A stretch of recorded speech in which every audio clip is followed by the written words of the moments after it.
আপনাকে তো আমি বলেছি মা মারা গেলে এখন মাটি দেওয়ার কথা হবে না, শুনে থাকতে হবে, কথা শেষ হবে মাটি দিতে হবে কি। এটা হলো ফরজ, এটা হলো ফারজে কিফায়া। কোনো প্রয়োজনীয় কথা এখানে নিয়ে আসবেন না, এ কথাই ঠিক। সম্মানিত দিনী ভাই বোন, এই ছেলেরা একদিকে চেয়ে থাকো। যা তেমরা তুমি গামে দিয়ে গামেদ সম্প্রদায়ের একজন মহিলা আসলো, এসে আল্লাহ রসুলকে বলছে তাহিরুনি ইয়া রাসূলুল্লাহ, আল্লাহ রসুল আমাকে পবিত্র করেন।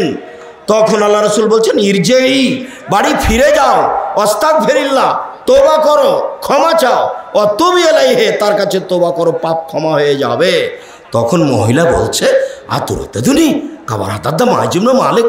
ও মাইজুবনা মালিকের বিচার করেননি, ওকে ফিরিয়ে দিয়েছিলেন, সেইভাবে কি আপনি আমাকে ফিরিয়ে দিতে চাচ্ছেন? না হবলা মিনাসে না, আমার পেট উঁচু হয়েছে অবৈধ সন্তানে, আমার পেটে অবৈধ সন্তান আছে, আমি ফিরে যাব না, আমার বিচার করে দেন। তখন আল্লাহ রসুল দৃশ্য দেখে বলে ইরজেই ফরদেই হে, ইরজেই হাত্তা তালে দিয়ে, তুমি বাড়ি চলে যাও, যেদিন তোমার বাচ্চা হবে সেদিন আসে বিচার করে দিব। মুসলিম গ্রন্থে এসেছে বাড়ি চলে গেছে, যেদিন বাচ্চা প্রসব হয়েছে বাচ্চাকে ন্যাকড়াতে জড়িয়ে নিয়ে এসে আল্লাহ রসুলের দরবারে বলছে এ দেখেন বাচ্চা প্রসব হয়েছে, বিচার করে দেন। দৃশ্য দেখে আল্লাহ রসুল বলছেন শোনো ইরজাই, বাড়ি ফিরে যাও, ফরদেই হে, বাচ্চাকে দুধ খাও, হাত্তা তাফতিমি হে, যেদিন বাচ্চা দুধ ছেড়ে দেবে সেদিন আসিও বিচার করে দিব। মহিলা বাচ্চা নিয়ে চলে গেল, বাচ্চাকে 2 বছর দুধ খাওয়ালো, 2 বছর পরে বাচ্চা নিয়ে বিচারালয়ে উপস্থিত, এক টুকরা রুটি রয়েছে বাচ্চার হাতে, এই রুটি প্রমাণ করে বাচ্চা খাদ্য খেতে পারে। ওয়াসাদাহু বিয়াদিরিজুল মুসলিমিনা, আল্লাহ রাসূল বাচ্চাটাকে একজন মুসলমানের হাতে দিলেন, যাও বাচ্চাটা লালন পালন করো। আর বললেন সঙ্গী সাথী ইযহাবু বিহা, তোমরা একে মাঠে নিয়ে যাও, আফরিলা সাদরিহা, মাঠে নিয়ে গিয়ে গর্ত খুঁড়ে বুক পর্যন্ত মাটিতে পুঁতে দাও, সুম্মার জুহা, এরপরে ইট ঢিল পাথর দিয়ে মেরে মেরে মেরে ফেলো। সাহাবীগণ বলছেন আমরা মাঠে নিয়ে গেলাম, গর্ত খুঁড়লাম, বুক পর্যন্ত মাটিতে পুঁতে দিলাম, চতুর্দিক থেকে ইট ঢেল পাথর মারতে লাগলাম। খালিদ বিন ওয়ালিদ বলছেন আমি একটা পাথর তার মুখের উপরে মারলাম, পাথরটা মুখে লেগে রক্ত ছিটে খালিদের গায়ে লাগলো। ফাসাব্বাহা, খালিদ তাকে গালি দিয়ে বসলেন। তখন আল্লাহ রাসূল বললেন মাহলে খালিদ, খালিদ থামো, তুমি একে গালি দিও না, লাকাদ তাবা তাওবাতান আল্লাহ তাবা সাইবা মাগফিরাল্লাহ গফিরাল্লাহ। এই মহিলা এত ক্ষমা ভিক্ষা চেয়েছে, এই মহিলা আল্লাহর দরবারে এত ক্ষমা চেয়েছে। এরকম ক্ষমা যদি বড় থেকে বড় পাপী চাই তাহলে তার পাপ ক্ষমা করা হবে। খালিদ একে গালি দিও না, এর তোবা যদি মদিনার সব পাপীকে ভাগ করে দেওয়া হয় সবার পাপ ক্ষমা হয়ে যাবে, একে গালি দিও না। আল্লাহ রাসূল তার জানাজা করলেন, তার কাফন দাফন করলেন, তার পাপ ক্ষমা হয়ে গেছে ঘোষণা দিলেন, তার পাপ ক্ষমা হয়ে গেছে ঘোষণা দিলেন। তারপরে তার জানাজা করলেন, তারপর কাফন দাফন করলেন, সব কিছু করলেন। পৃথিবীর এত বড় মানুষ একটু বলতে পারলেন না যাও তোমার পাপ ক্ষমা হয়ে গেছে, তোমার বিচার হবে না, এই কথা তিনি বলতে পারলেন না। কেন? উপর থেকে ফায়সালা আছে, বিবাহ করার পরে জেনায় লিপ্ত হলে তার বেঁচে থাকার কোনো পথঘাট পৃথিবীতে নেই। জান্নাতের গেটে বড় অক্ষরে লেখা আছে সর্বপ্রথমে যিনি জান্নাতে প্রবেশ করবেন তিনি হলেন মুহাম্মদ সাল্লাল্লাহু আলাইহি সাল্লাম। পৃথিবীতে এত পাওয়ারফুল মানুষ কেউ জন্ম নেয়নি, কিয়ামত পর্যন্ত কেউ জন্ম নেবে না। এত বড় পাওয়ারফুল মানুষ একটু বলতে পারলেন না, বললেন পাপ ক্ষমা হয়ে গেছে, জানাজা দিলেন, কাফন দাফন করলেন, সব কিছু করলেন, কিন্তু একটু বলতে পারলেন না যাও তোমার বিচার হবে না, পাপ ক্ষমা হয়ে গেছে। তার নাম জেনা। সম্মানিত দিনী ভাই বোন, এই ছেলে তোমাকে এখানে একটা কথা বলে রাখছি, এখান থেকে উঠার সময়তে আস্তাগফিরুল্লাহ ওয়া আতুবু ইলাইহি বলে তোমার মোবাইলে যত মেয়ের নাম্বার আছে সব মিটিয়ে দিবা। মুনাফিকি করো না। এই বোকা ছেলে, যেই মেয়ের সাথে প্রেমের গল্প করো ওই মেয়ের সাথে আরো হাজারো পুরুষের কথা হয়।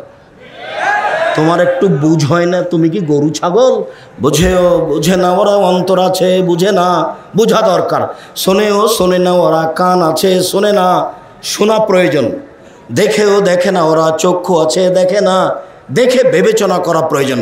উলায়েকা কাল আনাম, তারা পশু প্রাণীর মতো, তারা গরু ছাগলের মতো, তারা কুকুর স্ত্রীর মতো, বালু মজাল বরং তার চেয়ে খারাপ। এই মেয়ে, তোমার নখে নেইল পালিশ কেন? তোমার নখটা বড় হয়ে আছে কেন? তোমার নখে নেইল পালিশ কেন? তোমার নখটা বড় হয়ে আছে কেন? শোনো, কথার মধ্যে আছি, একটু শোনো। আল্লাহর নবী খুব দুঃখ করে 3টা কথা বলেছেন, আফসোস করে।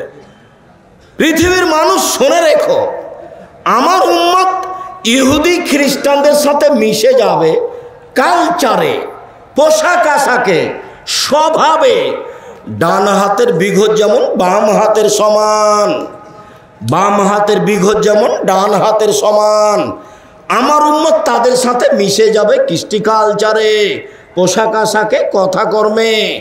ডান পায়ের জুতা যেমন বাম পায়ের সমান, বাম পায়ের জুতা যেমন ডান পায়ের সমান, এইটা যেমন সমান সমান, আমার উম্মত তাদের সাথে মিশে যাবে কৃষ্টি কালচারে, কথাবার্তাতে, নিয়ম নীতিতে সমান সমান।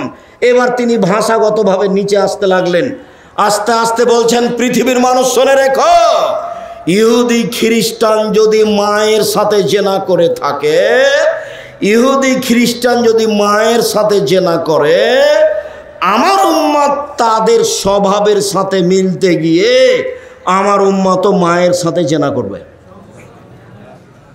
বলো এবার, এবার বলো, তোমার মাথার চুল উপরে আছে, নিচের দিক নাই কেন?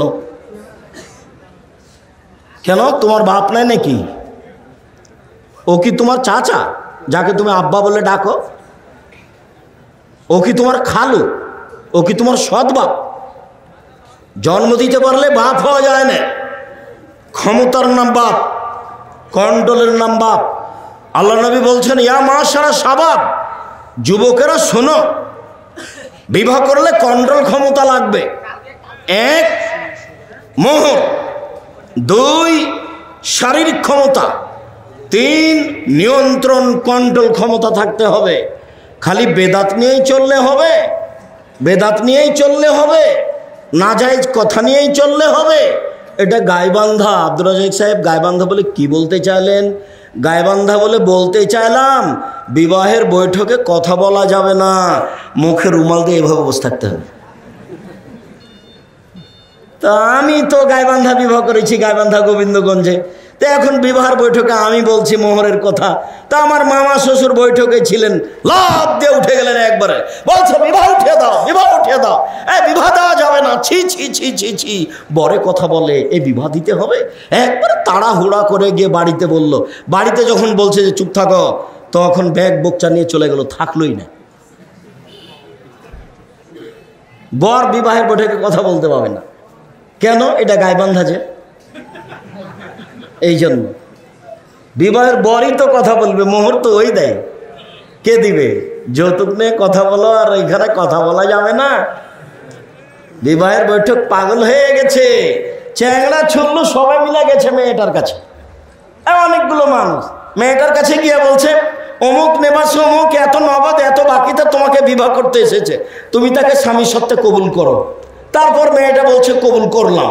3 বার করার পরে এবার বর যেখানে বসে আছে সেখানে যাচ্ছে, গিয়ে সালাম দিয়ে দাঁড়িয়েছে অনেকগুলো। তখন বসে আছে যারা, তারা বলছে, আপনারা কে? এরা বলছে, আমরা এই বিবাহের উকিল। মেয়ে কবুল করেছে? জি করেছে। আপনারা শুনেছেন? জি শুনেছি। তাহলে আপনারা বসেন। মনে হচ্ছে হিন্দুদের বিবাহ লেগেছে, কলার গাছের চতুর্দিকে ঘুরে ধর্ম পাগল হয়ে গেছে। धर्म राजशाही चांपानेर हवाई लड्डू दोनों हाथ में लड्डू हो, जो चाहे इसको खा ले, जो चाहे इसको छोड़ दे। बोल हिसाब मेयर काछे विवाह पढ़ाते होबे, छेलेर काछे विवाह पढ़ाते होबे, मेयर काछे नय। आगे खुतबा होबे, तारपर मेयर बाप विवाह पढ़ाबे, एटाई शरीयत। सम्मानित दिनी भाई बोन, बोलछिलाम रासूल सल्लल्लाहु आलाइहि साल्लाम बोलेन, आमार जीवने आफसोस बड़ दुःख, आमार उम्मत तादेर साथे मिशे जाबे कृष्टि कालचारे। ए मेये তোমার নখ বড় কেন, নখে নেল পালিশ কেন তুমি জানো? ইহুদি খ্রিস্টানদের পতিতালয়ের মেয়েদের বৈশিষ্ট্য নখে নেল পালিশ দেওয়া, নখ বড় রাখা। ইহুদি খ্রিস্টানদের পতিতালয়ের মেয়েদের বৈশিষ্ট্য নখে নেল পালিশ দেওয়া, নখ বড় রাখা। মুসলিম মেয়ে নখে মেহেদি দিবে, হাতের নখে তো দিবেই, পায়ের নখেও দিবে। হাতের নখে তো দিবেই, পায়ের নখেও দিবে। মহিলাদের বিবাহ, হিন্দু মেয়েদের বিবাহ করার 10টি পদ্ধতি আছে। তার একটি পদ্ধতি নাম রাক্ষসী বিবাহ। হিন্দু মেয়েদেরকে বিবাহ করার 10টি পদ্ধতি আছে, তার একটি পদ্ধতি নাম রাক্ষসী বিবাহ। মেয়ের বাপ বিবাহ দিবে না, ছেলে যদি জোর করে কপালে টিপ দিতে পারে তাহলে বিবাহ হয়ে গেছে। এবার বলো তো যুবক, টিপ প্রথা কোথা থেকে এসেছে? হিন্দুদের পক্ষ থেকে এসেছে। আমার মেয়ে কপালে টিপ দিতে পারে না। আল্লাহর রাসূল বললেন, আমার মনে বড় দুঃখ, আমার উম্মতের প্রতি আমি আশঙ্কা করে যাচ্ছি, আমার উম্মত তাদের সাথে মিশে যাবে। ওরা যদি মায়ের সাথে জেনা করে থাকে, আমার উম্মতও জেনা করবে। এই ছেলে, তোমার গেঞ্জিটার পিছন দিকে 10 লেখা আছে, এইটা কেন? এই গেঞ্জি কেন? তোমার গেঞ্জিটাতে 47 আছে, ওটা কেন? তুমি যদি গেঞ্জিটা আমার কাছে দিয়ে দাও তো ওইটা আমি টয়লেট পেপার হিসেবে ব্যবহার করব না। এদিকে দেখো, এইভাবে ড্রেনে ফেলে দেব। আর ফেলে দেওয়ার সময় ঠু ঠু মানে থুথু দিব এবং ড্রেনে ফেলে দেব, অথচ তোমার গায়ে আছে। 1 মিনিট, এই ছেলে, অনেক মানুষ আছি তো কথাটা বুঝিয়ে বলি। লন্ডন সফরে সাউথ হলে জুমা মসজিদে খুতবা দিয়ে নিচে নামছি, দৌড়িয়ে একটা লোক এসে বলছে, আমার ছেলের জন্য দোয়া করে দেন, আমার ছেলের জন্য দোয়া করে দেন। তা আমি মাথায় হাত দিতে দেখছি 3টা দাগ হয়ে আছে এদিকে, এইভাবে দাগ। তা আমি অবাক হয়ে গেলাম, তাহলে এর মা চুল ছেঁটে দিচ্ছিল, ব্যাপারটা কি? এর মা মনে হয় চুল ছেঁটে দিচ্ছিল, ছেলে নিবে না, তাই এরকম হয়ে গেছে। তা আবার আমি নামে ঘুরে দেখতে যে চুল ছাঁটা সাইনবোর্ড আছে, তো সাইনবোর্ডে 3টা এইভাবে দাগ দেওয়া আছে। তখন আমি বলছি, ইন্না লিল্লাহি ওয়া ইন্না ইলাইহি রাজিউন। তাহলে ওই যে দাগ দেখা যাচ্ছে কেচির, আপনার ছেলের মাথায় সেটাই হেসে উঠেছে। তখন আমি বলছি, দেশে পয়সা উপার্জন করতে এসেছি, ধর্ম বিক্রি করতে আসেনি। পয়সা উপার্জন করতে এসেছি, ধর্ম বিক্রি করতে আসেনি। আগামীকাল সন্ধ্যা হতে হতে তুমি তোমার মাথার চুল সমান করে নাও। ওটা খ্রিস্টানদের নীতি, ও তো এক খেলোয়াড়ের, ও তো ব্রাজিলের। খেলোয়াড় ব্রাজিল খেলে কাতারে, আর তুমি পাগল হয়ে যাও তাদের নীতিতে। সম্মানিত দিনী ভাই বোন, ভুল হিসাব। রাসূল সাল্লাল্লাহু আলাইহি সাল্লাম সুদের ব্যাপারে যা বললেন এটাই চূড়ান্ত। সুদ চিরদিনের জন্য হারাম। আমি আপনাদের সামনে একটি লম্বা হাদিস পেশ করব, আমার দিকে এক খেয়ালে চেয়ে থাকতে হবে। আর আমি আজ করছি যে আমার পূর্বে যিনি কথা বলছিলেন, তার পূর্বে যারা কথা বলছিলেন, কেউ এই যে খরচ আছে, খরচের কথা কেউ বলতে পায়নি, সবাই ব্যস্ত, না জানি কি হয়। তো জনাব ওসি সাহেব, আমরা তাকে আন্তরিকভাবে স্বাগতম জানাই। আমরা ওসি সাহেবকে আন্তরিকভাবে স্বাগতম জানাই। তিনি আমাদের বক্তব্যের একটু সময় দিয়ে গেছেন। আমরা প্রশাসনকে স্বাগতম জানাই। প্রশাসনকে আমি আব্দুর রাজ্জাক বিন ইউসুফ বলে রাখছি, আজকের বক্তব্য আমি সুদ এবং ঘুষের উপরে দিচ্ছি।